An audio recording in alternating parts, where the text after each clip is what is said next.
Hello, can you hear me? Hello, hello. Sorry. Hello, can you hear me? Is anybody here? Oh, hi, thieves. Can you hear me? I'm so pissed off. Why is my mic always breaking? Every time it breaks, I always have to restart my PC. And then I was trying to find a way to do it without restarting my PC because I didn't want to have to end the stream, but I don't think there's any other way to fix it that doesn't involve restarting my PC. I think I need to get a new cord for my mic. I hope that fixes the problem because I don't want to get a whole new mic. Ugh, anyways. Oh my goodness. Have we ruled out the possibility that maybe Maggie's mic was working? She was just speaking at such a high frequency we couldn't hear her. Yeah, that's what happened. I started using my new high-pitched voice. It's probably a problem with the cord. I'm gonna have to buy a new cord. Well, I don't... Hang on. I need to open up the book again.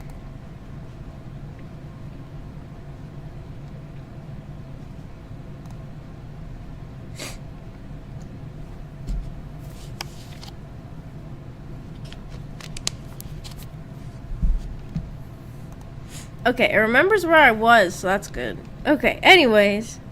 It's Maggie's lolly voice now.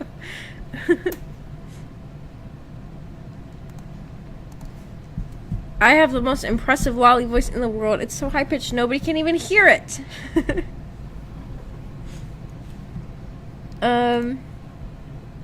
Anyways, I don't remember if we were in the middle of talking about something, if I was in the middle of a sentence or anything when it cut out. I was on chapter 12 when I was scrolling through the book.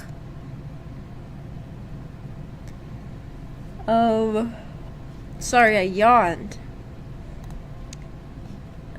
I was in chapter 12. I was where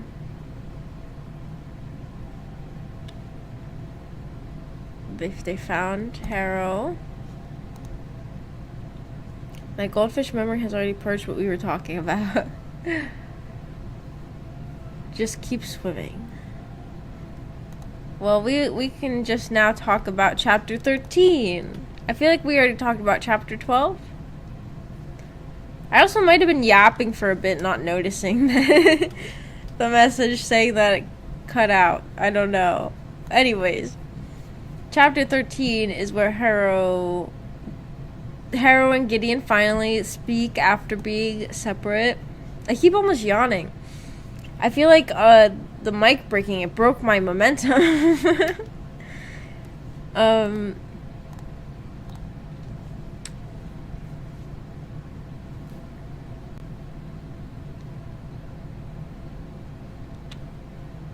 Yeah, so they found Harrow. She found Harrow. Harrow was like all sickly in bed. And Harrow finally told her what was going on a little bit. Told her about how she was doing stuff in the control room.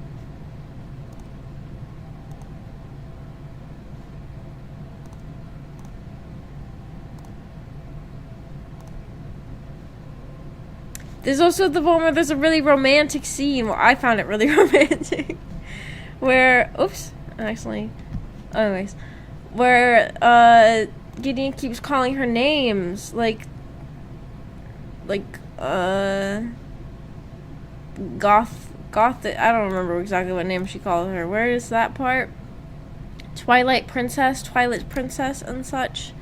And then Harrow's like, stop it before I start to like it. Isn't that romantic? I just was really excited that they were talking to each other.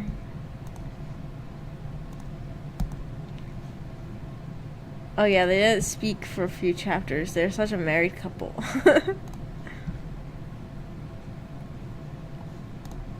Oh my gosh. I seriously keep yawning. I feel it really... Ugh. Anyways. Um, yeah, I don't know if I have much else to talk about in this chapter. I hope I find a wife to have such a wholesome relationship with.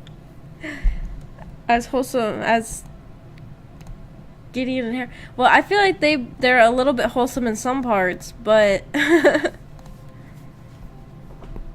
oh my gosh. Arthur's trying to cause trouble. He's the one who broke the microphone, by the way. It's because he was sitting on the it's because he was sitting on the computer and he hit the cord. I need to not let him do that again. I forgot about the fact that the cord breaks all the time.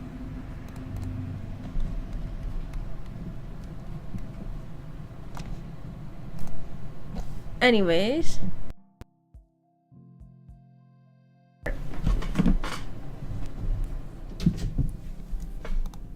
Oh my god, that scared me so much. I thought that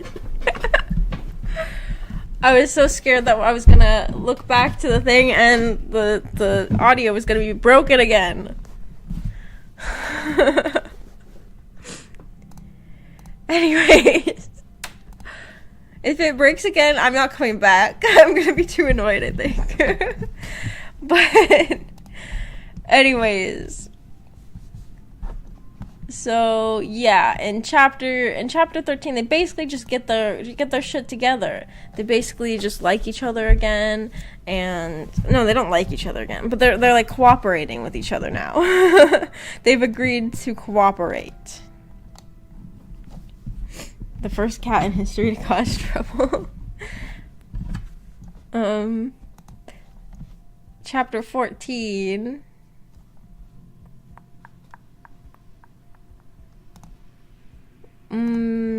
Chapter 14 is when they first try the trial the first time. The trial where they have to fight the bone construct in the room. Oh my gosh. That was the sound of Arthur climbing a tree. Climbing the cat tree.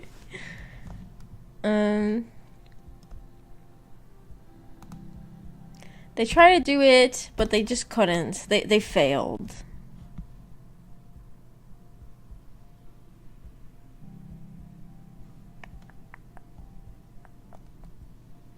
But they did figure out. They figured out how to get. Yeah, they figured out how to go forward with it, though. Well, I don't know if I have that much to talk about. I feel like Act 3 is probably the part where we'll have more things to talk about. But if anybody remembers anything from these chapters, just shout out anything that you want to discuss. But they're sort of like, oh yeah, I have to control your body.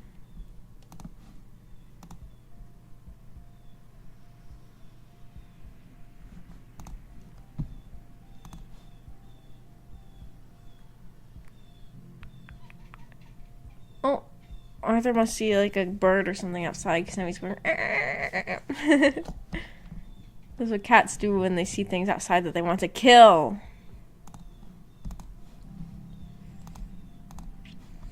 Chapter 15. Chapter 15 is the party. I really like the party. I really like anything where everybody's there and we kind of get to see everybody's dynamics and stuff.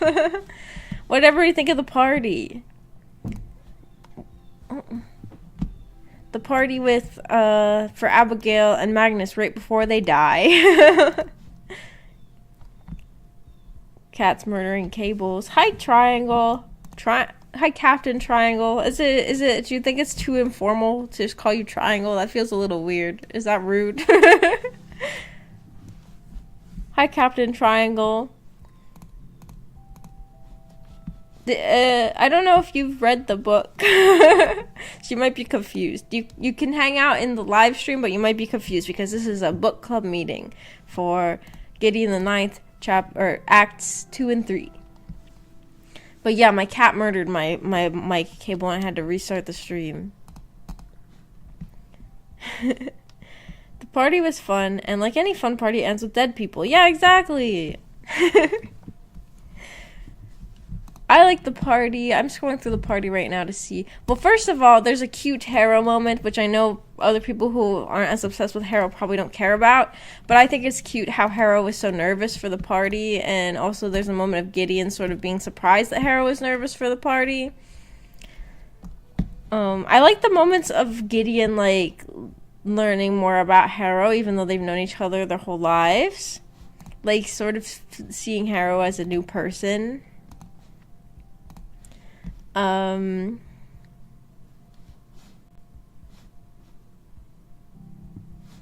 I just think it's cute that Harrow was so nervous for the party. And, yeah. Like, the Harrow rehearsed leaving the party. But yeah, the party was interesting. A good, fun moment before death. Yeah. You're one of the few people to say the captain part. I've been considering reading this book and participating, but I haven't got around to it yet. Happy to chill with the bookness happening. Okay, well, if you are considering reading the book, you're gonna get spoiled, so... But you can stay if you're okay with that.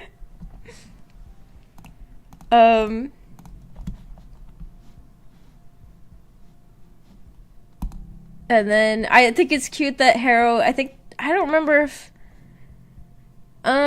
exactly what they said. Didn't they say that when Harrow introduced herself, she spoke in like a different voice? Oh yeah, in a lower and chiller voice than Harrow usually ever affected, she said. So she's like putting on a voice to make herself sound like scary. I like that Harrow is so obsessed with the ninth house trying to appear like scary.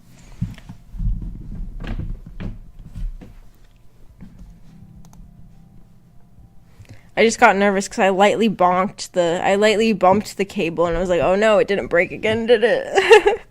Usually it's only if you touch like the part where the USB goes into the computer. Usually that's the area where it stops working, so I think I should be fine. But she has a normal voice and a VTuber voice. Oh my gosh.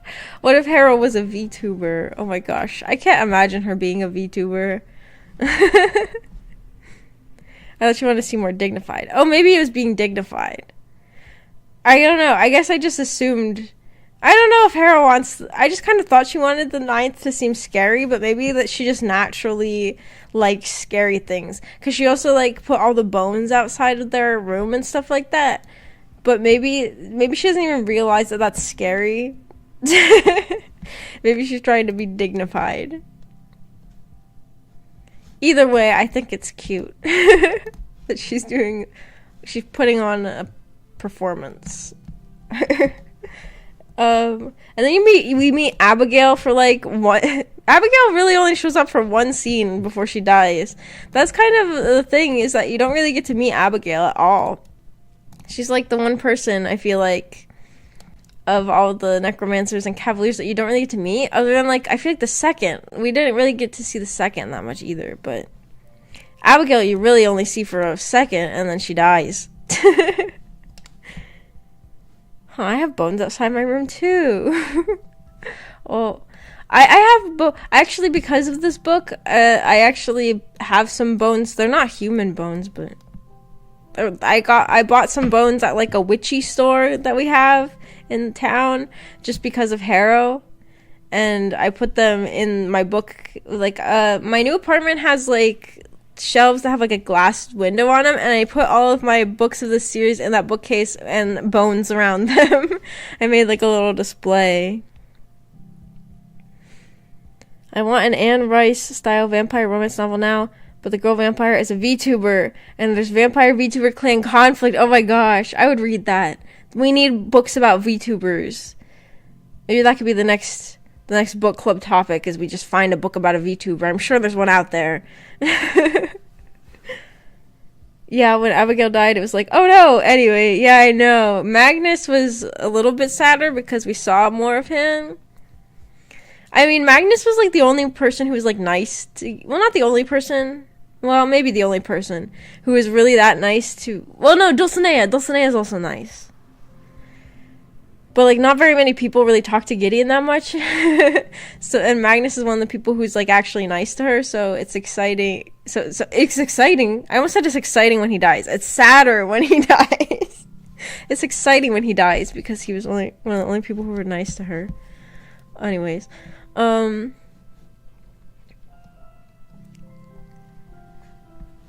Dulce is a bit sussy. What does everybody think about Dulcinea? I was wondering what everybody's impressions are of her because I feel like she just kind of well, in this part she has a cryptic line at the party, and I was wondering what everybody thinks about that. Maggie when he died. That emoji. Yeah, that's so me when Magnus died.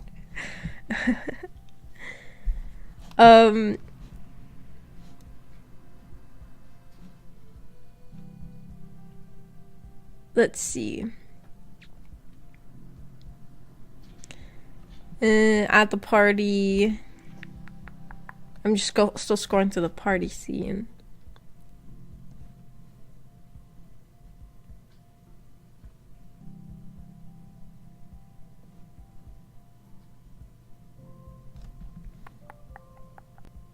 I guess you just hear like a lot of glimpses of conversations happening between different characters, and I honestly feel like at this point in the book, on a first read, this doesn't mean much to the average reader because you don't really know the characters that much. I feel like on a reread, you're like, oh yeah, I get these characters better now, especially because the first time you read, there's so many names being thrown at you and so many numbers, like who's the second, who's the third, things like that.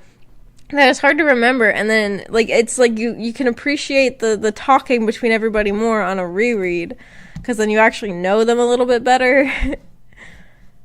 I'm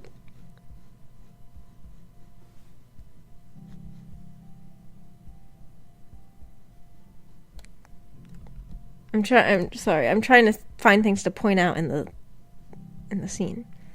I got more untrusting of her as she got more screen time. I know at the end of the scene she says something and she doesn't get to finish her sentence. I don't remember what it was though, but we'll probably talk about that. Maybe we could talk about what we think she said, but I'm not there yet.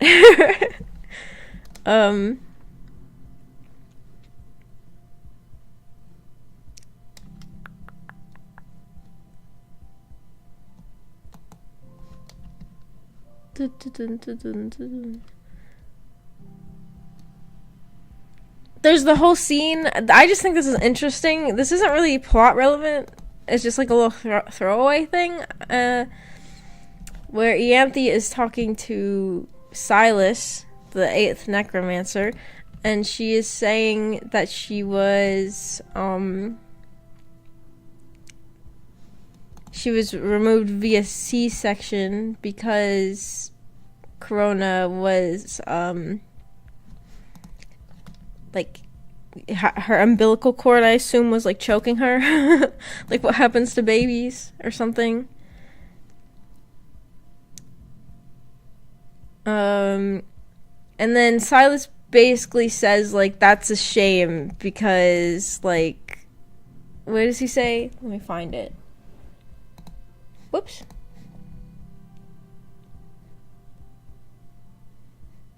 He says it's a wasted opportunity. So, like, what does that mean? Like, I wonder if, like, that's implying that, like, it would have made Corona a stronger necromancer or something.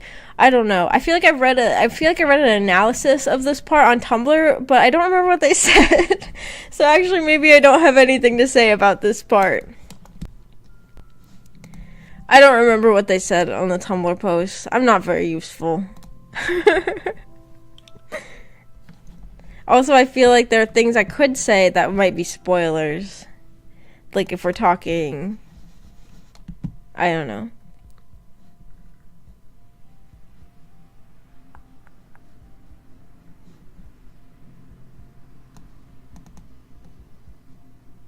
Anyways.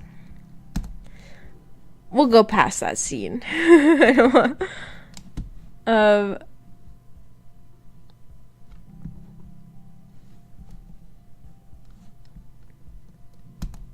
And then, yeah, here it is.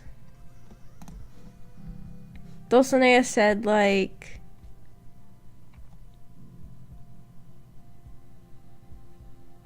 Dulcinea says, "Oh, Gideon the Ninth, the houses are arranged so badly, full of suspicion after a whole myriad of peaceable years. What do they compete for? The Emperor's favor? What does that look like? What can they want? It's not as though they haven't all gotten fat off our cohort prizes. Mostly I've been thinking about all that lately, and the only conclusion I could come to is..." And then she never answers. So... I don't know, I just feel like that was a little cryptic, but I remember the first time reading, I had nothing to make of it. I was like, I don't even know what they mean by that. You know, I don't even know what she means by that. Is how I felt when I was reading the first time. Like, I could not even predict what she was gonna say.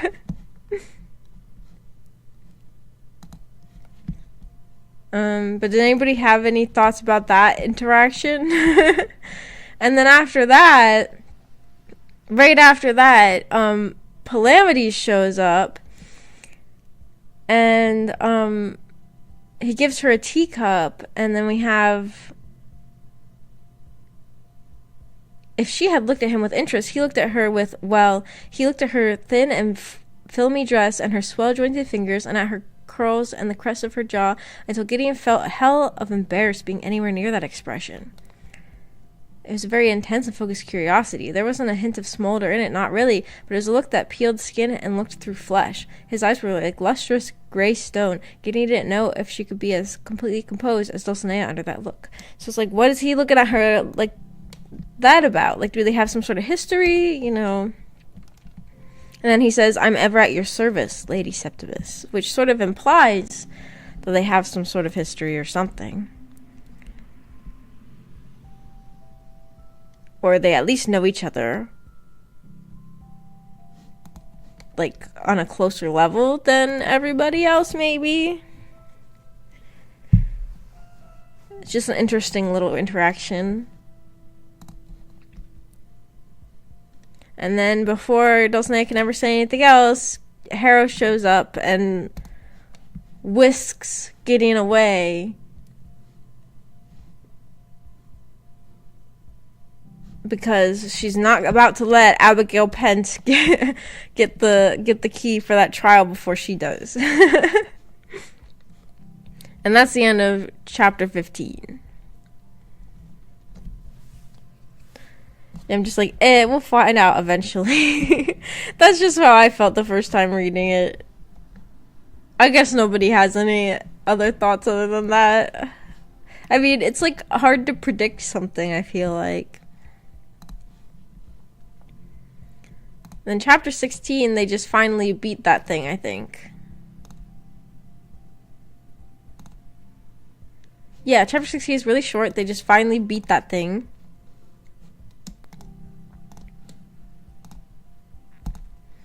And then they find the sad crumpled corpse of Magnus Quinn jumbled up with the sad crumpled corpse of Abigail Pent. Wow. Sorry, I just don't have that much about Act 2. Well, lucky for you, we're on Act 3 now. I feel like I rambled too much about the dinner party. Nobody had anything to say about it. And I didn't really even have anything that interesting to say. I thought I would have more things interesting to say, but I didn't.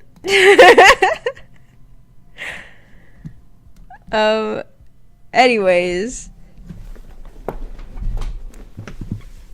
Magnus and Abigail have died and caused the plot to become more interesting.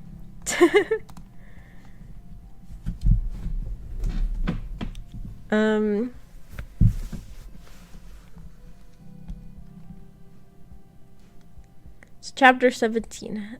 So yeah, everybody is like trying to get back the souls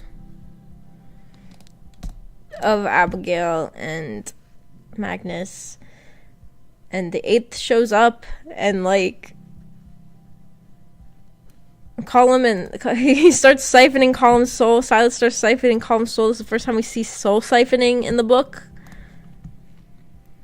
And then teacher shows up and is like, "What the fuck are you doing? Stop it." there's ghosts and ghouls down here, and you're gonna make your cavalier get possessed by the ghosts and ghouls if you take his soul out of his body. That's a thing that can happen in this universe. If you take, it's like, I feel like my first time reading, I didn't catch it.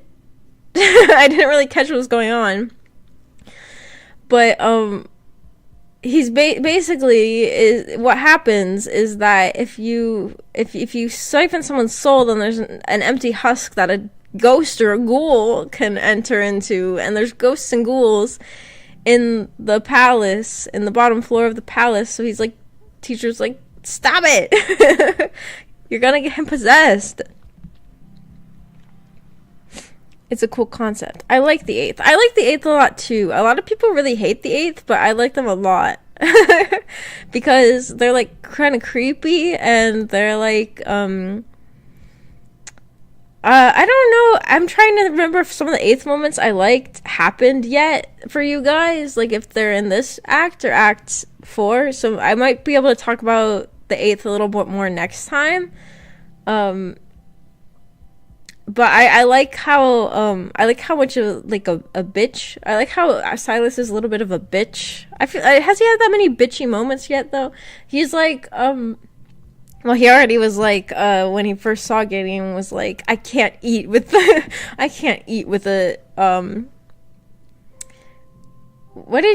shadow cultist? I don't know exactly what he called her. I can't, he's like, I can't with these people around. I think that the Cavalier is just a battery, basically. Yeah, I like that too. It's like creepy and like kind of like, I like that it's like the immorality of it, I guess, or like the question of morality about it. The fact that he was basically just raised to be a battery. Yeah, that's what he said. He said, I can't with this freaking shadow cultist. Yeah, I like how they're like against the 9th house, kind of. I just think that they're interesting characters. I know a lot of people really don't like the 8th who read these books, but I think that they're really interesting. It probably helps though that on Tumblr I have found some people who are like 8th house mega stans, and like reading their like analysis and discussion of the 8th house has like kind of improved my opinion of them, I think.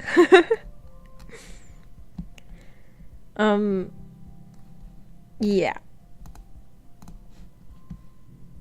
And so they bring the bodies up the stairs.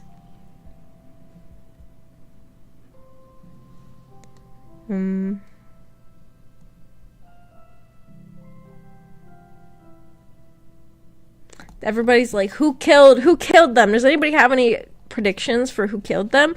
I won't answer any of your predictions because I'm not going to answer any spoilers. But does anybody have any ideas of what happened?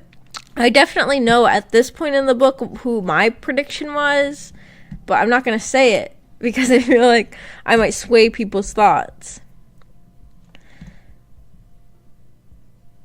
I could see them being really good as they develop. Yeah, I think that the moment with them that I'm excited to talk about is in Act 4, so I don't think I can talk about it yet, but there is a really interesting moment involving them.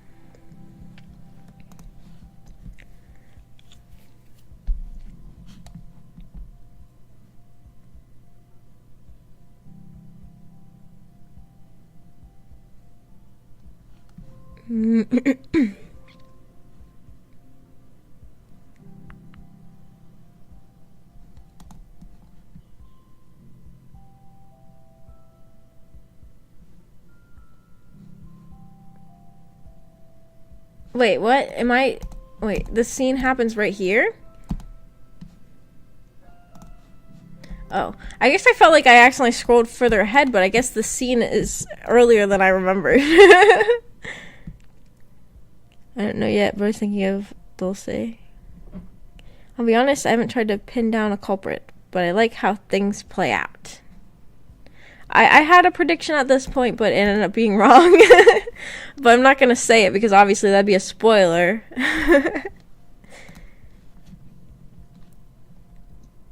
But when we're done with the book, I will say my prediction, what I thought, who I thought, and the reasons. I will point out like all of my evidence that was incorrect.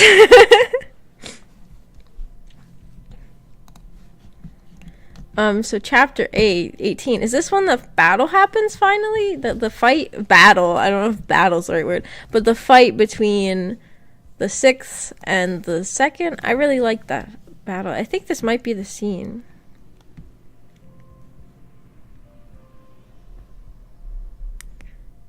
And is this where,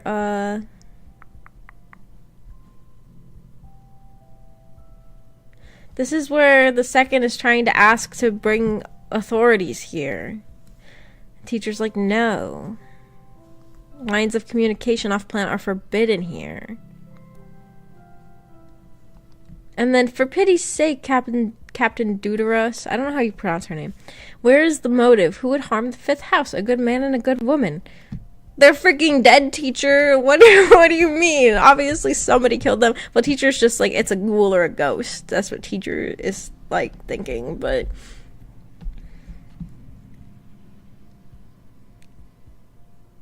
yeah. The 2nd is like, we need to get military intervention. Is that what she says? Well, she's like a military cohort. She's like a military commander or something. Captain. That's her title. Captain. Much like Captain Triangle from our chat.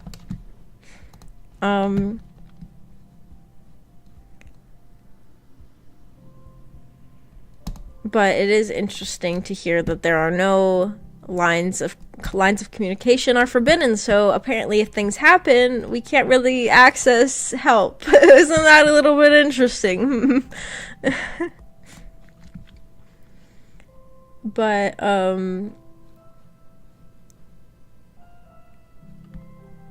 after that, people are just kind of fighting. Oh, Captain, my Captain.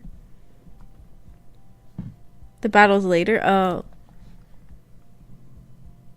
I guess people are just fighting here, then. They're just kind of arguing. They're like, what the hell's going on? Those people are dead.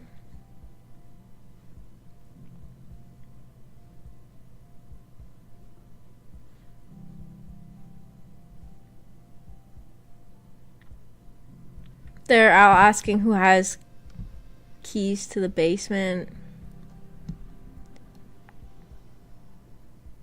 Coronabeth reveals that the third didn't even know about these keys, so they're kind of behind everybody. They're kind of failing. And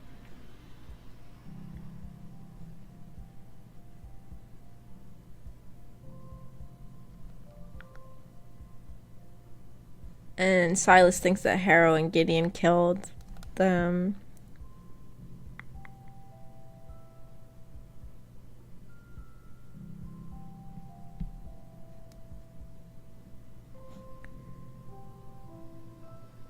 Oh, wait.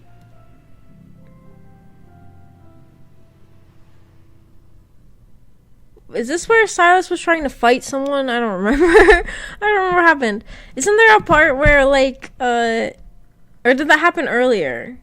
Oh, earlier when Silas was trying to siphon Column, Dulcinea, like, screams and has, and, like, well, not has, but Protesilaus, like, is worried about her and, like, knocks him out.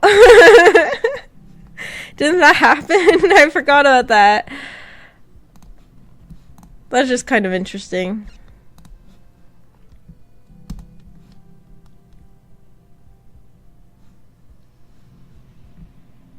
Oh yeah, but then Ianthe reveals that she had a key and she didn't tell Coronabeth about it. And nobody else knew. Yeah, that's an interesting part, that Ianthe has been doing things behind the backs of Corona and Nibirius. That's interesting. Yeah, he got punched in the face. That was great. Yeah. He got punched in the face. Protesilaus is kind of he's kind of like a little bit funny to me because he's just like big and strong. He doesn't really say anything. He just punches. He just like silently like defends Dulcinea.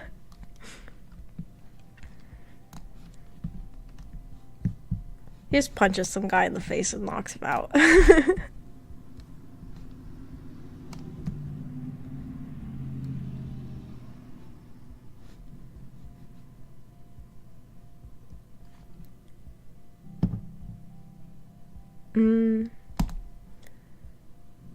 Okay, so this scene is mostly just people arguing who killed them, who killed them, you know, who's dead. That's like most who's dead. People did not ask that question. People who killed them. People are fighting about that. People are talking about who has keys to the basement. That's what's going on in chapter 18.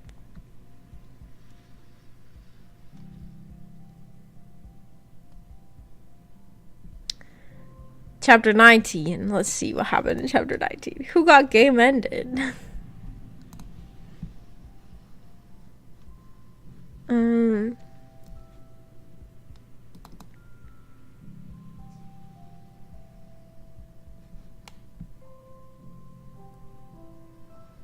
Wait, what are they doing? I don't even remember this part. Oh, they were looking at the room that they got the key to from beating the other challenge. They're exploring the room that they got the key to, and it's like a room that looks like a bedroom. That is what's happening in the scene, right? I'm just kind of skimming. It's like a bedroom. One end of the room is occupied by a laboratory.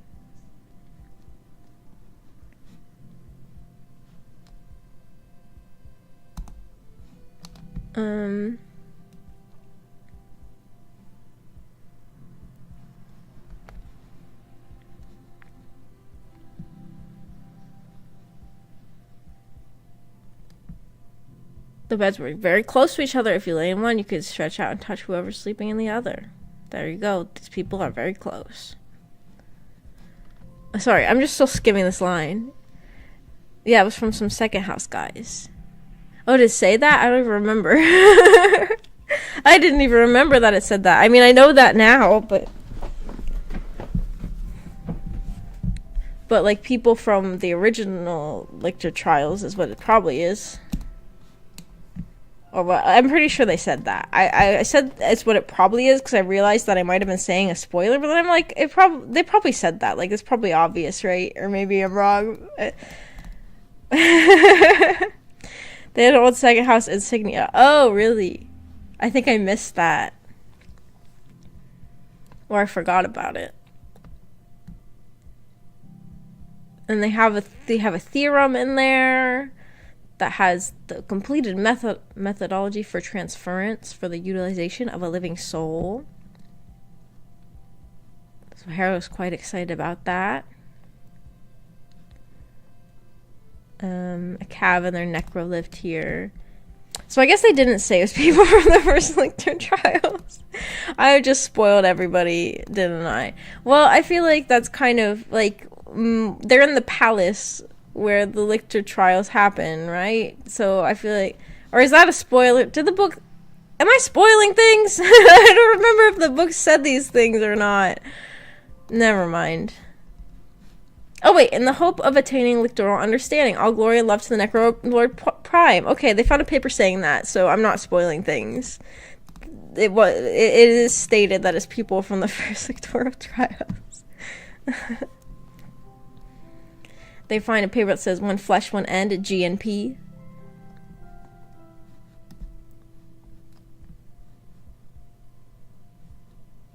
They find electronic toothbrushes. And that's kind of interesting that them being electronic toothbrushes makes Gideon say, these aren't just seriously old, they're super unbelievably seriously old.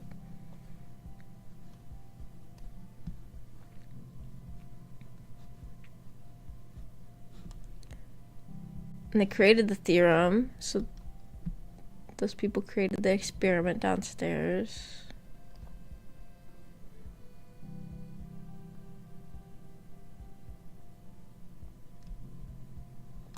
there's a scene of Harrow being like, I need you to trust me, which I enjoy because I enjoy every shipping moment. Sorry, I just bonked the microphone. I enjoy every shipping moment between them, so I enjoy that moment of her asking how she could earn her trust and stuff. But then, oh yeah, here's the real important part of this chapter. At the end, Gideon, she put a note in her pocket and it has her name on it. It says, it's like cut off. It says, we all know the sad and trying reality. It's like cut off. Is that this will remain incomplete to the last. He can't fix my deficiencies. Her ease. Give Gideon my congratulations. However, it has her name on it. Does anybody have any thoughts about that? There's a paper with Gideon's name on it. I feel like I'm doing a lot of yapping, and I don't know if anybody has any. And I don't know if anybody's interested when I like skim through these chapters. Yeah, I need you to be trustworthy was a good response. Yeah. I was very confused about it. Yeah, I feel like that's how I felt when I read it the first time. I guess I keep bringing up all these things. I'm asking if anybody has any thoughts on them, but they're all things that when I read it the first time, I was just like, well, that's weird. I guess we'll find out later. I was very confused, too, with how it was written. I thought I missed something. Oh, yeah, that's how I felt the first time I read it, because I was I don't know why they wrote it like this. Like, why did they not reveal the paper until later? They should have, like, revealed what the paper said when she first found the paper, because it's so easy to, like, miss her finding the paper the first time, and then she opens it up and reads it, like, later on. Like, that's confusing. But it's a paper that she found in the room that has her name on it. But it's really confusing that I understand, because I was really confused the first time too. And then, like, when I listened to the audiobook of the series, and I was like, if I was an audiobook only person, I would be, like, mega confused about this. I, like, wouldn't even know what was happening. So, I was like, yeah, I feel like that was written badly. Poorly. But, yeah. She found a paper, and it happens to have her name on it.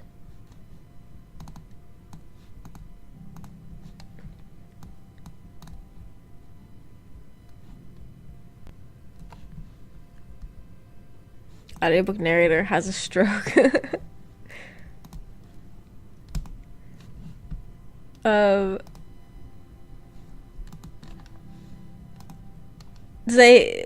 I guess if you guys have anything to say, you could just bring it up. I was going to ask if there's anything else in chapter 19 before I get to chapter 20, but you guys can bring up anything from any chapter to talk about, really. I'm just kind of scrolling through and, like, bringing up things as I see them.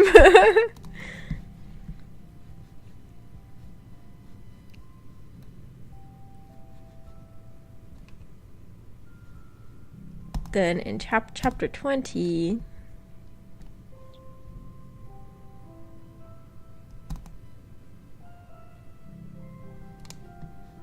Oh, is this the chapter where they do the trial with Dulcinea?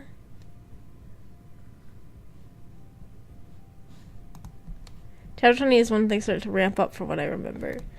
Yeah, I think this is where they do the soul siphoning trial, where Harrow sucks Gideon. And I also think it's funny that, like, Harrow agrees to help Dulcinea with the trial, because Dulcinea basically says that, like, other people... Sorry. I'm sorry. My throat just felt weird. Sorry. I should have muted when I was going... But whatever. Anyways...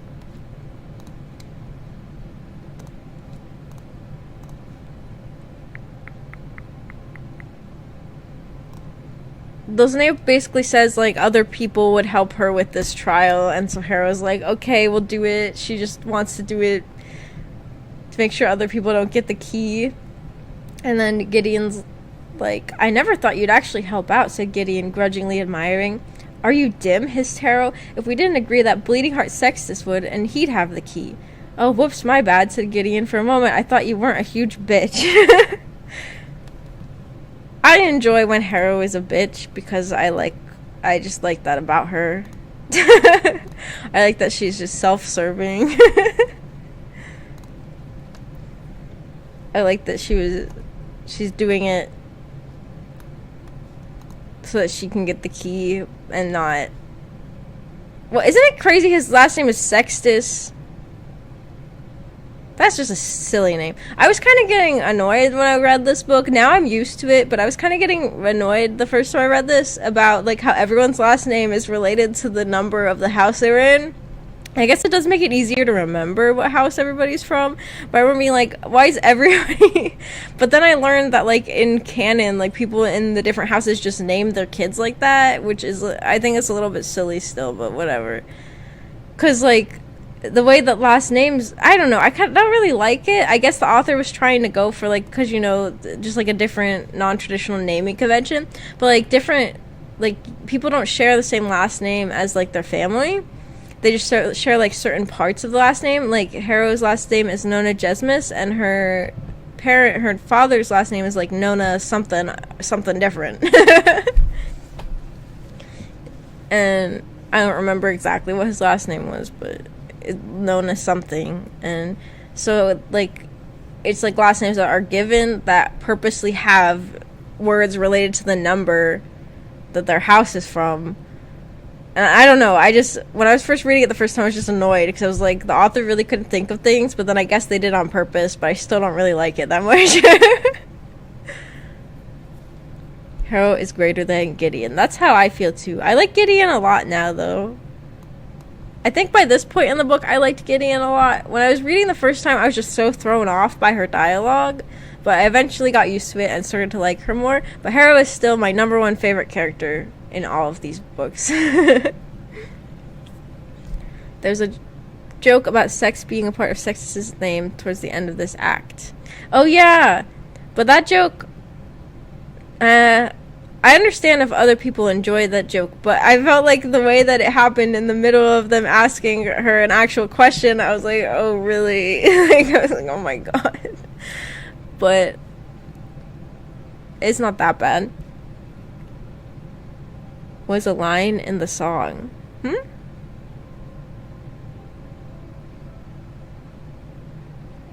I don't know what song you're talking about. I don't remember. There's a song? They could have used... Oh wait, no. That's not what you're talking about, I don't think. I don't know. They could have used numbers from other languages or something as part of their name to make it a bit more interesting.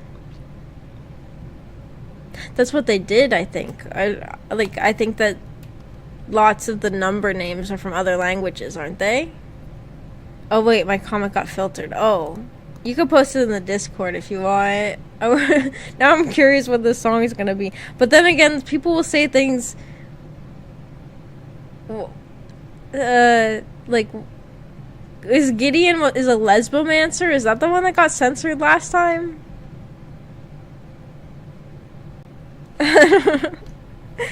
The filter is weird, so you might not have even said anything bad at all.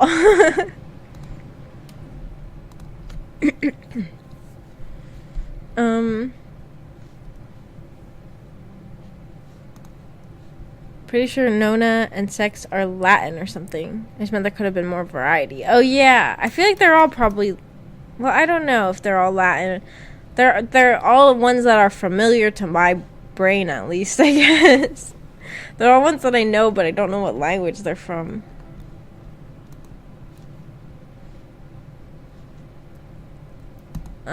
So in chapter 20 they do this challenge, and it's kind of crazy because the challenge is like really hard, like, and painful, and it's kind of crazy. And Harrow's like acting like it wasn't that bad. That was funny because it only let me say lesbomancer. It let you say it again.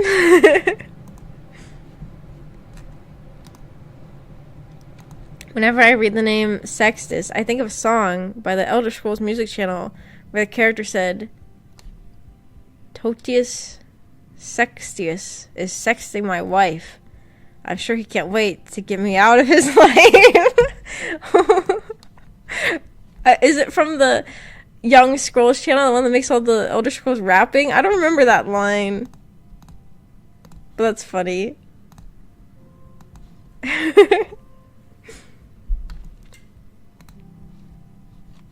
Yes. I should listen to those songs again. I haven't. I remember it was like when I first moved into my own apartment, I used to listen to those songs all the time to the point where I was listening to the full, like, album, the one full album that they made, like, on the bus. I remember that. I was, like, treating it like it was, like, real music. Well, I guess it is technically, like, real music, but, you know, like, not, like, Elder Scrolls fan songs.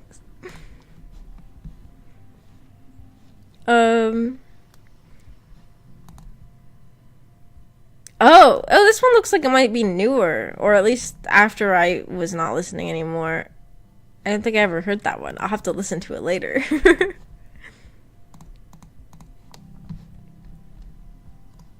um,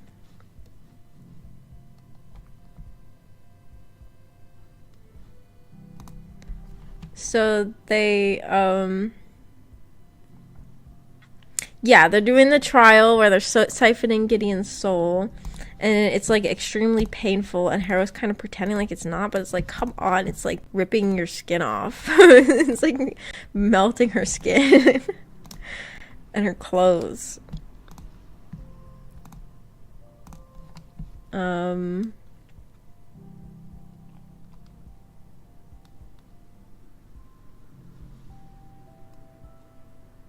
And then obviously it's also really horrible for Gideon because Gideon has to take all the stuff. Gideon has to...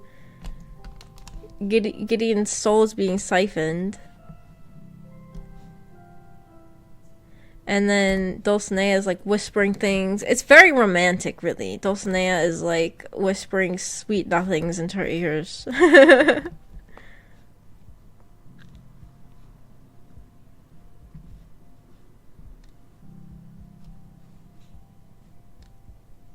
And then there's a line here. I don't remember where it's at. There's something where Dulcinea says, like, when Gideon is, like, going through it and Dulcinea is just sort of whispering to her. She says, like, we take so much. And I feel like that's, like, I like that line because it's a moment of a necromancer recognizing, I feel like a lot of times in these books, maybe it's not as evident in this first one, so maybe it's not that. Like, maybe this isn't that much in the minds of the public. The public. Well, by the public, I mean the two people in my chat. But, like, it's a necromancer sort of recognizing, like, how much that Cavaliers do for them and stuff. And, like, I don't know. Because, like, I feel like in this universe, a lot of times there's like a power hierarchy, and the necromancer, like the Cavaliers, are sort of almost treated as like not a person and more like a tool. I don't know. So I guess like there's something about like a necromancer recognizing that. I don't know. I guess that doesn't really strike a person who's just reading the first book that much. I feel like it's more striking when you've read the other books and you know more about the universe. So I guess I'll shut up.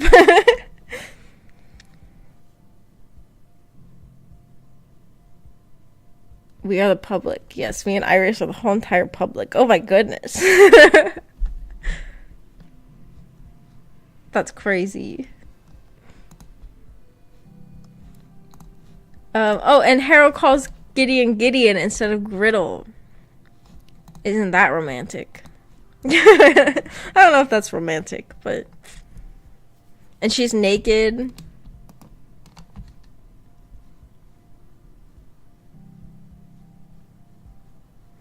And Harrow seems like kind of like, maybe jealous. I don't know. But she's like, get away from, like, just like, stop touching my Cavalier.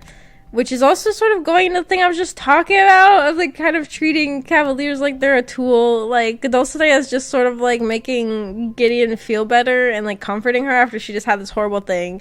And Harrow's like, stop touching her. Get away.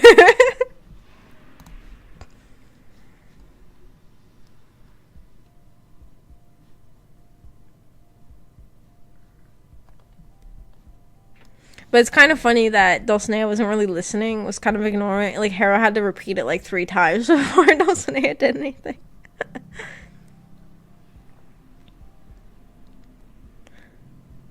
That certainly was a moment. So it wasn't romantic to you. Also, before in the other stream, I wanted to say that it's in Pokemon lore. It was mentioned that trainers married Pokemon or whatever. I feel like that was a thing that happened recently, right? Where they revealed a bunch of really weird stuff about Pokemon, or is that not true? I feel like there was like some post I saw that was like, what the hell? The Pokemon are fucking. I don't know.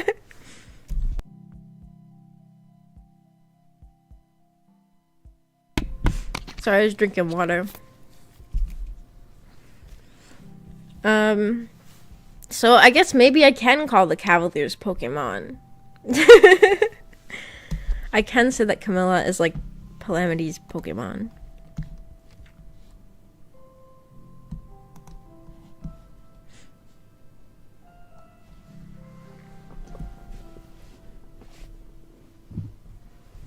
Not recently. It was in a book in Diamond and Pearl, I think. Oh, really? Oh, I think I'm thinking of a different thing. There was like some other thing that came out recently where people were posting like, what the hell is this? Like some, I don't remember exactly what it was. It was like Pokemon, I don't know. Pokemon fucking, I don't know. Official, it was like leaked official documents about the Pokemon. I don't remember.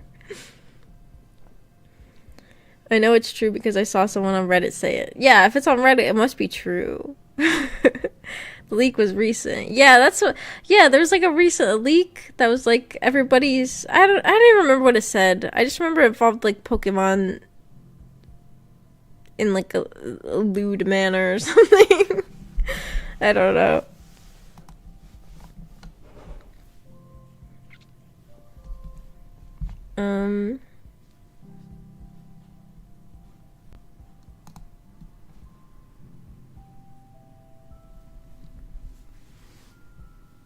Chapter 21.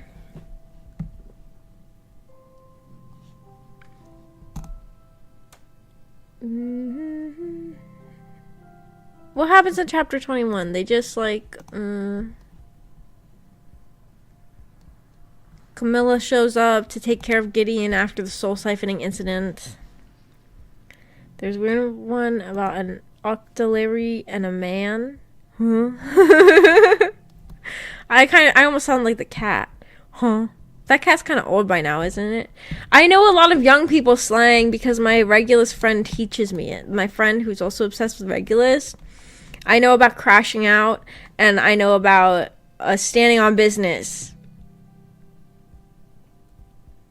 And when I was in the car with V and V's boyfriend when we were driving to Christmas, I said crashing out, and they both looked at me, or they like looked at each other in like shock. They were like, how do you know that word? Almost as if I was a child who said a swear word, but instead I'm just an elderly person who said crashing out. And I was like, I have a young friend.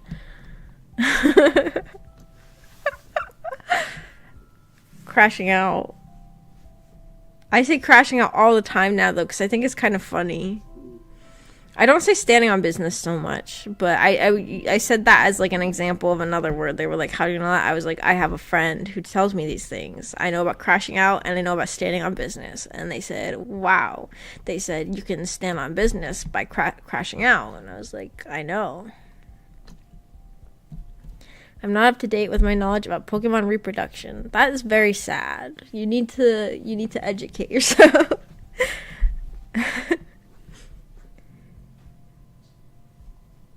In chapter 21, Camilla is tired of Gideon's bullshit already. And I was like, girl, same. Did it say that? That's funny. I can understand that. Oh, yeah. And they were, like, talking about how soul siphoning could cause, like, brain damage and stuff. And sub, literally, what the heck are you saying? I'm saying crashing out and staying on business. The Vegas friend turn you into a skibbity sigma. What if I start talking like that on every stream?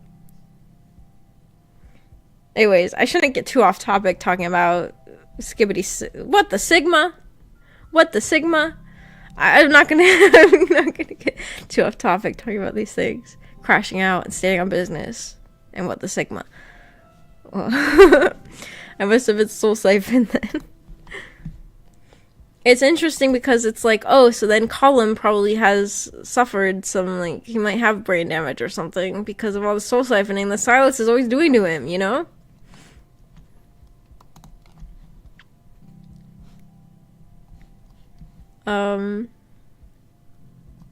Oh, and yeah, and this is where Camilla says the 8th doesn't train cavaliers, the 8th breeds batteries. Genetic match for the necromancer. He's been acting as cavalier since he was a child. The 8th probably does have brain damage. It's not his brain they need. And Lady Septimus is too willing to believe in fairy stories. Same as always. Yeah, that's like... I like that because... I like these books because there's a lot of like gross kind of stuff in here. Like... gross, like there's like body horror. I don't know if this counts as body horror, but there's like gothic stuff that's like kind of like using people as batteries. That's a little bit like, I don't know, it's like dark and spooky and kind of gross. I don't know. That's what I like about these books is that there's so many things like that. One of my top gross moments is at the end of book 2, so everybody get excited for Maggie's top gross moment when we read book 2.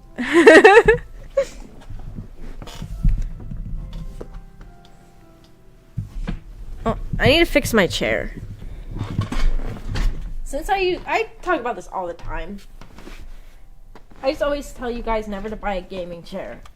I just have to put like a million blankets on the chair to make it comfortable, and I had to fix them because they were starting to fall off.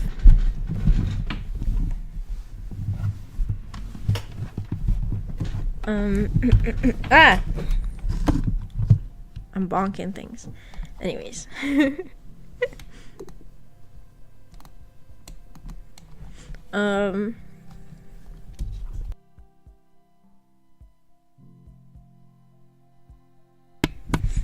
So what, they go to go eat in the dining hall, and then they witness Coronabeth asking teacher for a key, and the teacher's like, no, only one key for each house. Oh no, he's like, the owner is Nibirius the Third, because there's the owners of the keys are the Cavaliers technically, but there's only one key for each house. So it's clear that like Coronabeth was asking Ianthe for the key, and Ianthe said no. Isn't that interesting? There's like an interesting dynamic happening in the background here of between Ianthe and Coronabeth. Of Ianthe has this key, and she was pretending she didn't have it, and now she won't let Coronabeth have it. What's going on? I sound like I'm like on a kid's show. What's going on? Well, it's a thing where I've already read the book, so I know what's going on. So I just have to ask you guys what you think is going on, I guess.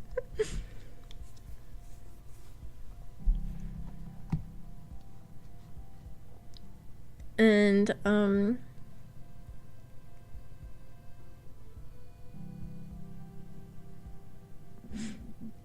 my tummy's grumbling. Is this also where they reveal the... Yeah, this is where they also reveal... they reveal the big... The thing that you might have already figured out for yourself by now, that each trial only has one key. And there are only 1 or 2 keys left in all of Canaan House that haven't been claimed already. So that's pretty interesting, and it kind of, in my opinion, I feel like this kind of almost implies that everybody's supposed to be working together, even though they haven't been. Either that, or you're supposed to be able to figure out how to do the thing only from, like, the hints from 1 or 2 rooms, right? Or maybe it's supposed to be, like, limiting the amount of people who become lictor. But I kind of feel like the most obvious explanation is everyone's supposed to be working together, but they aren't. Everybody's too suspicious of one another, and they're trying to win. Everybody just wants to be the winner. They don't want to be the teammate. They're just suspicious of everybody. And they're not going to friendship is magic this trial. Yeah. So, like, that's just kind of an interesting revelation. It makes you wonder, is anybody gonna, in the end, is anybody actually going to achieve the title of lictor if, like, only, like, there's only, like, 1 or 2 keys left and people aren't sharing keys or anything? Interesting questions. I'm just, like, bringing up questions of things that I already don't know the answer to and being like, how about you guys think about this? I don't know.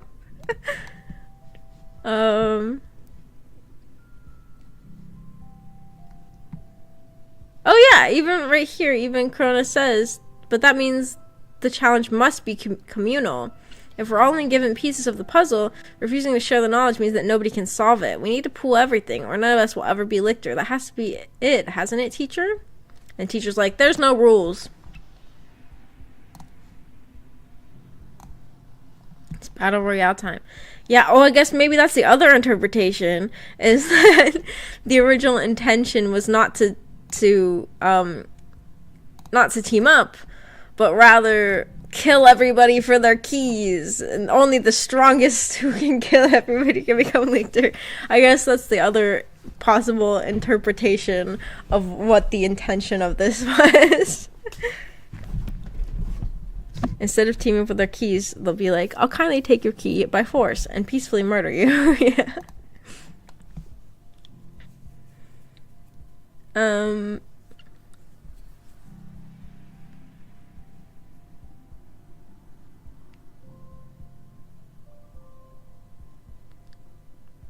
And then Marta is like, we come under imperial law, but then the teacher's like, there are literally no laws here. We're on a lawless palace on a dead planet. Do whatever the frick you want.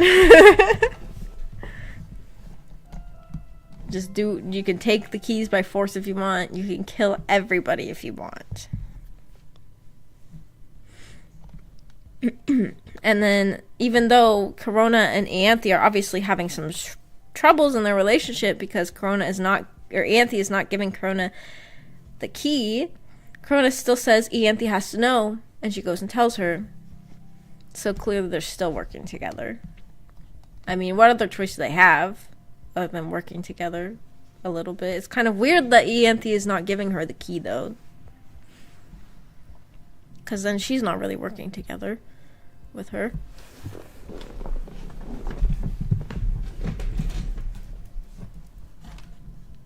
Oh yeah, and Magnus has the 4th key, John Marie and Isaac. He died before he could give it to him because he was trying to hold on to it.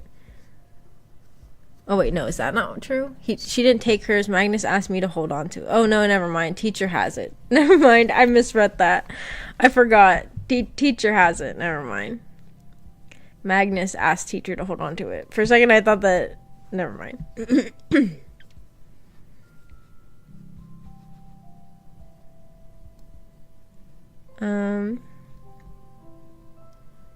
Then what happens after that?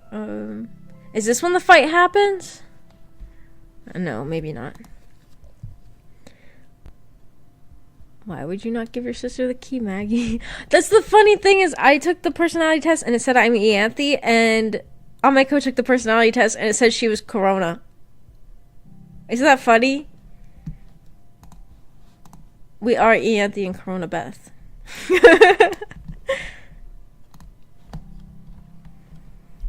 I was kind of excited about being the evil one that starts eating. Well, evil. I don't know if I would say evil, but like the creepy one. The creepy one who eats people. She starts eating people's. And she tries to fight people who are already down. What's the personality test? I can link it to you. It's like there are when you look up personality tests for the series, they're not very good. There's only one I found that was good. I could link it in the Discord. But the thing that sucks about this one is it's the only one that has good questions, but there's only a few characters you can get. You can't get very many characters. Also, I don't know if I should link it because it has some characters from the later series. Is that a spoiler? Then again, I took it before I had finished this book, so maybe it's fine. I don't know. Do you guys want the personality test? I'll have to find it again too, because I don't remember. Has Amiko read this? Amiko listens to the audiobook. I convinced her. She listened to the first book all the way through, and she's on the second one right now. It's probably fine. I don't know if I can find this personality test again.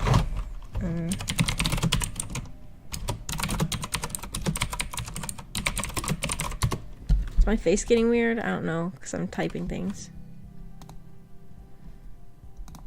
Is this it? Yes, I think this is the one. I'm pretty sure this is the one.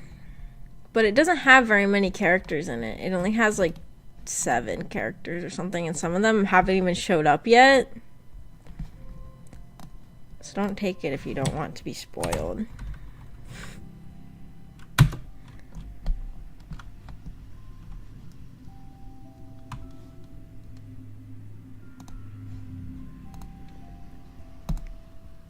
So I linked it in the Discord. But yeah, it's the only one that I've taken that doesn't have like bad questions, like sucky questions, but it doesn't have that many characters, which is kind of sad.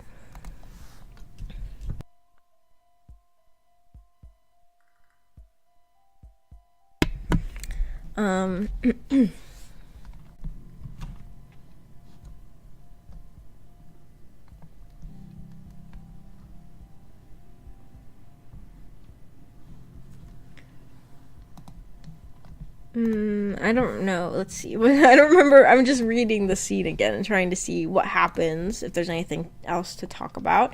Palamides knew about the keys beforehand. Because he's smart and he figures things out, but I'm sure Harrow also knew about it. Oh, wait, no. He says Harrow knew about it. And then he says, I know that you've known the whole time. When Gideon didn't know, people just always assume that Gideon and Harrow have a normal, healthy Cavalier and Necromancer relationship. Instead, they don't.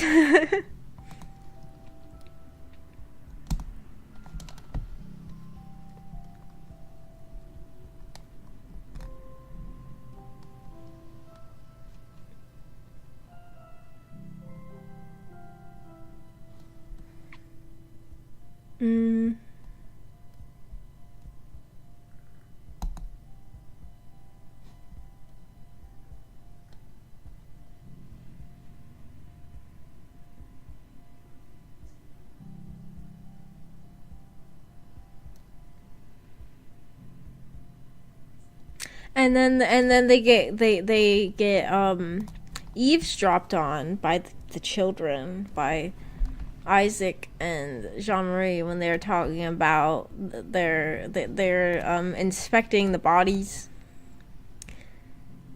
And Gideon says, "Poor dumb kids," and Palamity said, "Do you think so? I don't. I often find myself wondering how dangerous they really are."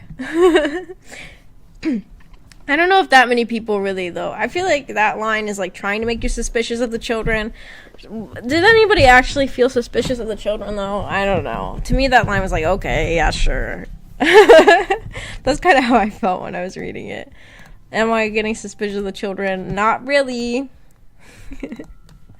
Is everybody taking the personality test? You weren't suspicious of the children? Yeah, I wasn't either.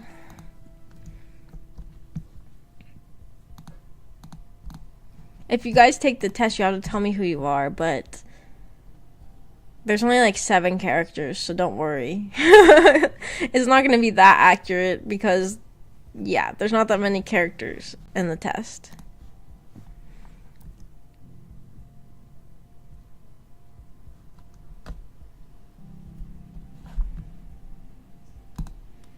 Chapter 22.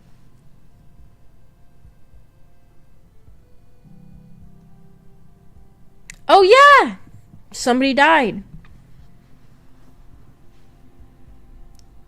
Isaac showed up and is like, Jean wants you. Someone's dead. You have to come with me. And he goes and gets Cronabeth and says someone's dead. But everybody follows. Like, everybody was in... Cronabeth was in the pool room, and literally everybody else was in the pool room. Well, not literally, but a lot of other people. And Isaac was trying to only get Cronabeth to come with, but of course everybody hears him say someone's dead, and they're like, oh my god, I have to go see what's up with that.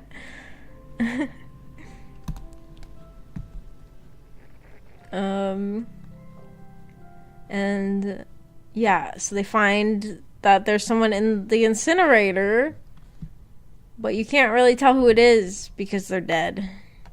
Because they're burnt, because they're just bones.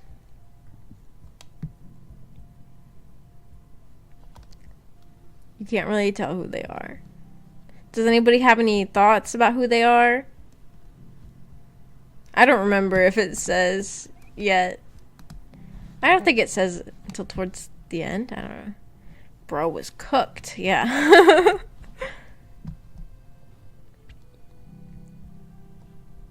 Yeah, he was cooked. Or she. They were cooked. Bro. Don't know yet.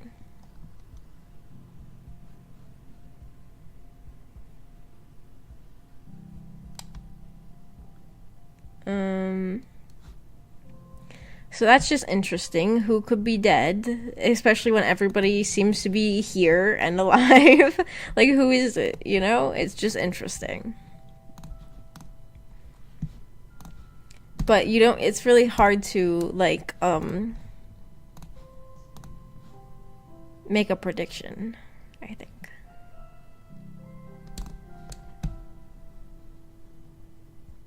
And then Silas... Oh, wait. Silas shows up here? Yeah, Silas.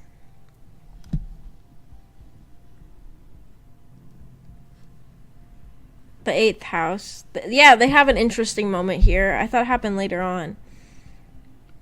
But,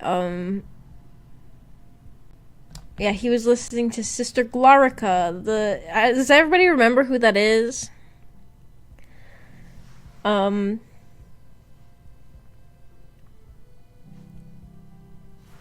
Wait, I didn't actually... Oh, shit! Never mind, I actually skipped ahead! Forget that I said that. I accidentally skipped ahead in the... Why did it skip ahead that far? What did I accidentally click? Oops, forget that I said that. Anyways, there was a body that was burnt. I accidentally skipped ahead.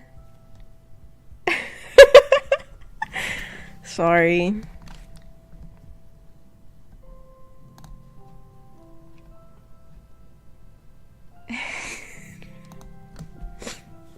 I was like, wow, this scene happened sooner than I remembered. Just because I accidentally skipped ahead. Well, it's because when you're pressing the next page button, there's also like the outline of the book is on the side, and it's easy to just click that instead of the next page on accident.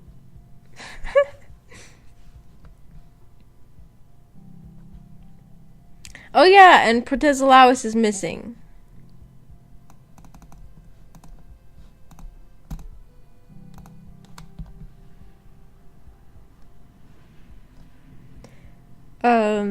Anyways, chapter 23. Is this the last one before the act switch, or is there another one after this? I don't know. I can't believe I accidentally started reading ahead. Well, I didn't really say a big spoiler or anything. I just said something that was kind of like, maybe I'll just get everybody excited. There's a moment with the 8th coming up. She's probably just playing a prank and playing hide and seek. Oh yeah, Auntie shows up. And yeah, so we know that it's probably not Protezolaus' body in there, because Auntie says that the bones are much older than they ought to be. I would have said these belong to a corpse 3 months dead. And you're out by about 8 weeks, said Palamides Browfjord, which would still predate us significantly. So it can't be Protezalawis and the incinerators. Who the hell is it?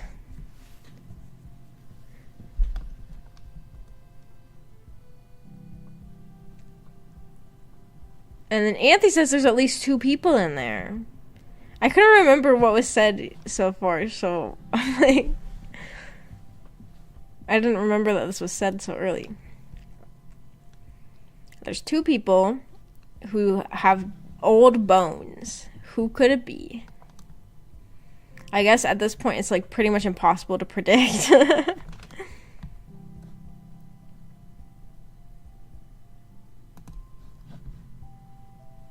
Like, has there been people just watching them the whole time? Other people living in the house or something?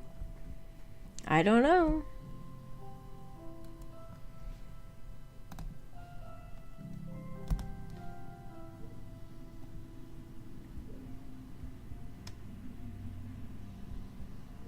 Oh yeah, and then Captain Deuteros is like, this is when the fight happens, the fight that I like. She's like, the second house will take everybody's keys. We're just like, why do you get the keys? But I guess she's like, because we're the military? I don't know. We're the military, so we're allowed to take all of your keys. And then,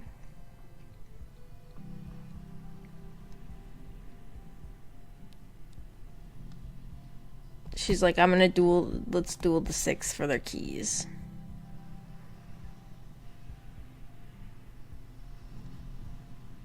You're Corona Beth? So is Ameko. I don't think the personality test is that accurate though, because it only has like 7 characters. But if you want to be Corona Beth, then you're Corona Beth. I mean, I was excited to be Ianthe, so even though there was only like 7 characters, I'm still saying that I'm Ianthe, so.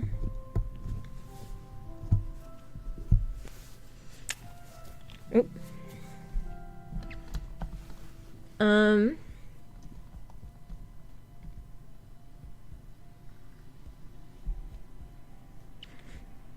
You're Ameko.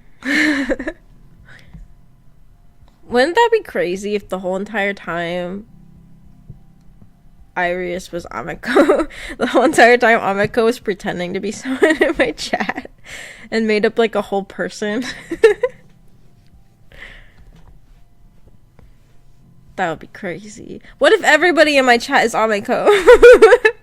What if this whole... Sorry, I just started thinking that'd be a funny idea. If Ameko was just like, she felt bad that nobody actually watches my stream, so she just made a million fake accounts and like fake backstories and like personalities for everybody.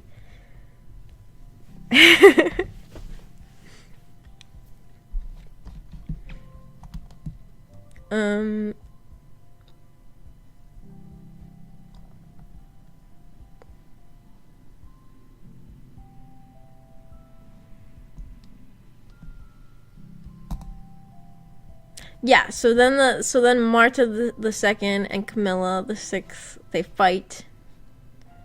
And it's so cool. I just think that this fight scene is so cool. Guys, she's onto us. I mean me. Oh no, abort. I figured it out. Amiko. I figured out your dastardly plan.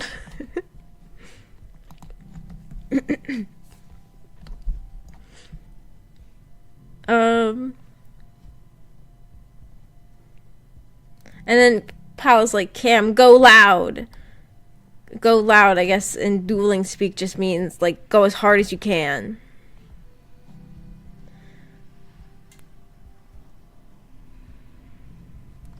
And I just think the fight scene is cool. I just like the scene.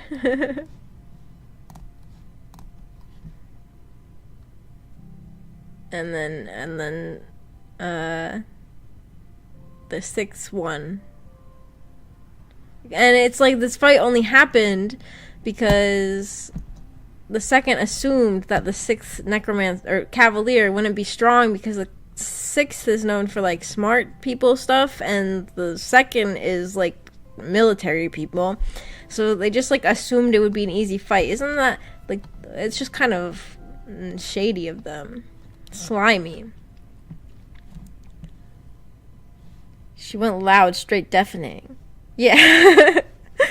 Yeah, it was cool.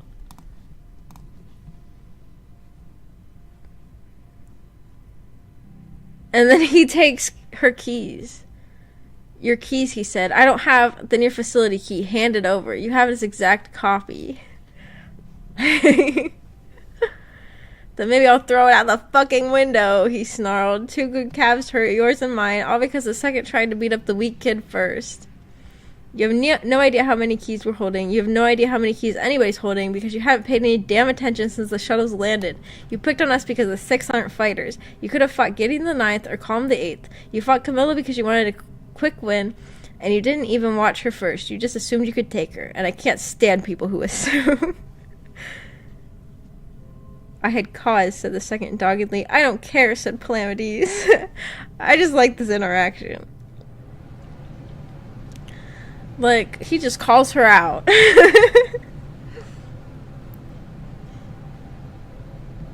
And then there's like the end of the chapter is that the little twist right there. A voice interrupted. I challenged the 6 for their keys. I named the time, and the time is now. And then it becomes chapter 24, and it's Nibirius. No, you don't, said Cronobeth faintly. Yes, he does, said Ianthe, rising to stand. Like, I also think that the dynamic here is interesting, of, like, Ianthe sort of overruling Cronobeth.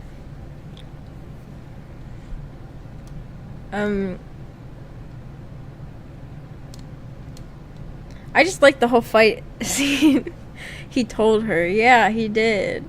And then Ianthe and Nibirius are like going to go after the 6 because Camilla's already injured.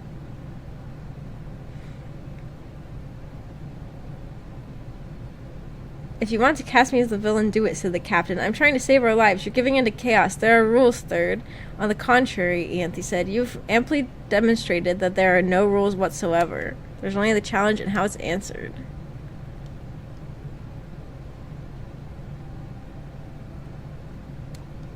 And then we get a little bit of Crona and Ianthe's weird dynamic where they're kind of like... I don't know, the way Ianthe talks to Cronobeth, it always feels a little bit incestuous. I don't know. I don't know if I should have said that word, but that's kind of how it feels, isn't it? She's like, this is for you, dear. Don't be picky. This may be the only chance we have. Don't feel bad, sweetheart. What can you do? She always talks to her like that.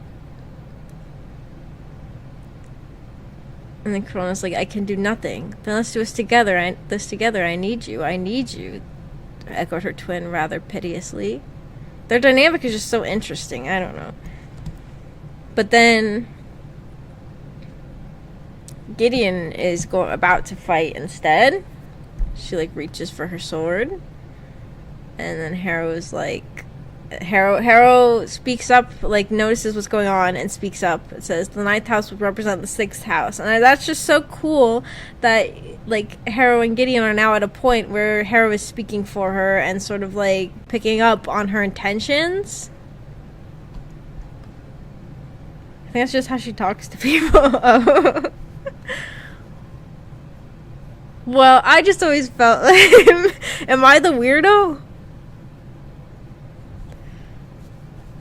Well, I haven't noticed her talk about to anybody else like that. I didn't really get it. Am I the weirdo? Eh? Oh. Really? Okay. Every time I see those two together, I always think that. Am I wrong? I guess I'm wrong. I guess I'm the weirdo.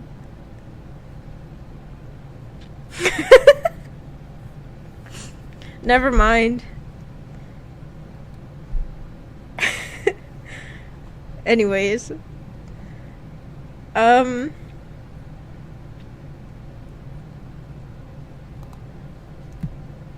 And then Harrow has her like badass line, "Death first to vultures and scavengers." I just think that line is so cool. Because it's like it's like when Ianthe's like asking if, like, basically implying that the ninth and the sixth are like teaming together. Harrow's like, "We're not," and then she says, "Death first to vultures and scavengers." Like, basically they're just attacking them because they're trying to go after the sixth when the sixth is already down. I just think that that's so cool. I don't know, I just think that line is cool. And then, but then the Nibirius stands down. He doesn't end up doing it. "You may have stuck in a washing machine brain rot." You think so? Oh no. And then Nibiru says, "I should have stayed home and gotten married." And he says, "As though anyone was even offering." It was just a funny little interaction.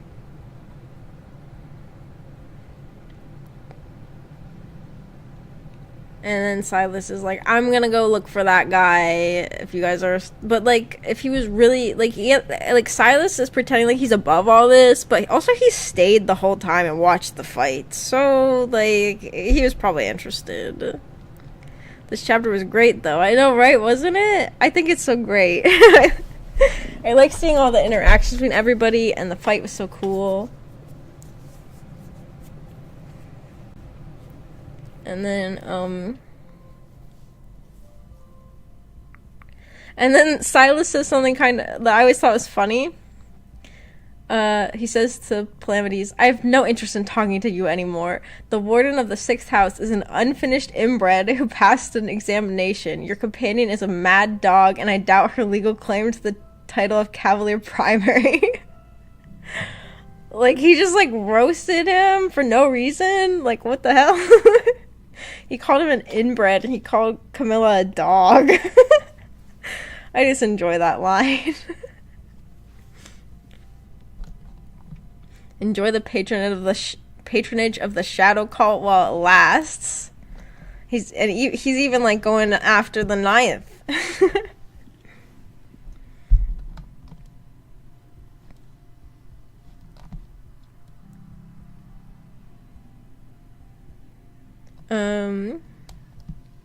And they reveal there's only one more key. Oh, wait. "There's only one more key," he said. "One more to claim. No, they've all been claimed. I've been through every challenge except the one I won't play ball with." So there's a missing key? And they learn that there's no point in doing the challenge. He's such a girl boss. He is such a girl boss, I know. I can just imagine him, like, snapping after he says that.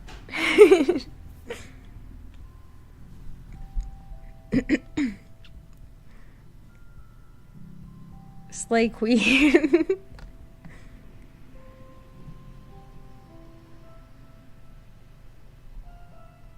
Oh, and then there's another kind of funny moment of, like, Pal saying, "Right, but it's like, imagine if someone showed you a new sword move or whatever, but you never actually got to sit down and read up on how it worked. It might give you ideas, but you wouldn't really learn it. Do you follow?" Jean-Marie, Gideon, and Camilla all stared at him. "What?" he said. "The sixth learned sword fighting out of a book?" said Jean-Marie, horrified. "No," put in Camilla. He's just, like, such a nerd. He thinks that people learn how to fight with swords from books. I just think that that's funny.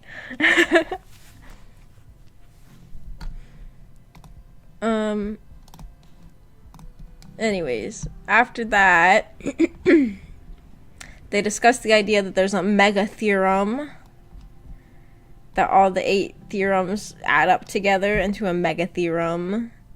These are just concepts. I don't know if people are that interested in them on a first read, or if people care more on a reread. I don't know. Because I definitely know that the first time I read, I wasn't really picking up on things. Maybe I'm just stupid. There are books about sword fighting technique. Oh. Am I the one who doesn't know anything? Am I out of touch? Um,